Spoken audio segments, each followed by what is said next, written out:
দ্রুতই শরিকদের সাথে বৈঠক করে রাষ্ট্রপতি নির্বাচনে 11 দলীয় ঐক্যের প্রার্থী দেয়ার বিষয়ে চূড়ান্ত সিদ্ধান্ত নেওয়া হবে বলে জানালেন জামায়াতের আমির ও বিরোধী দলীয় নেতা ডাক্তার শফিকুর রহমান। রাজধানীর মিন্টো রোডে বিরোধী দলীয় নেতার সরকারি বাসভবনে স্থির চিত্র প্রদর্শনী অনুষ্ঠানে তিনি একথা জানান। এ সময় জামায়াত আমির বলেন, স্বাধীনতা পরবর্তী সময়ে দলের অনেক নেতার বিরুদ্ধে অভিযোগ না থাকলেও তারা বিচারিক হত্যাকাণ্ডের শিকার হয়েছেন।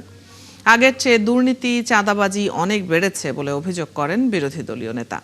সংবিধান সংস্কার পরিষদের দাবি নিয়ে আগামীতে জনগণকে সঙ্গে নিয়ে আন্দোলন করার হুঁশিয়ারি দেন তিনি।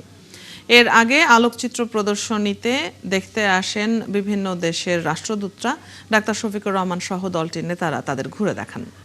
সরকার গঠনের পর আপনারা সবই দেখছেন, আমরা পুরানা বন্দোবস্তের বাইরে সরকারের কোনো কিছুই দেখতে পাচ্ছি না। কি দেখছি? কয়েকটা কার্ড বিতরণ দেখেছি, তাও নিজস্ব লোকদের মধ্যেই ম্যাক্সিমাম। এ নিয়েও আবার বিভিন্ন ধরনের কথা আছে, কিন্তু সেই চাঁদাবাজি আগের চাইতে বেশি, সেই দুর্নীতি আগের চাইতে বেশি, সেই দলীয়করণ আগের চেয়ে বেশি।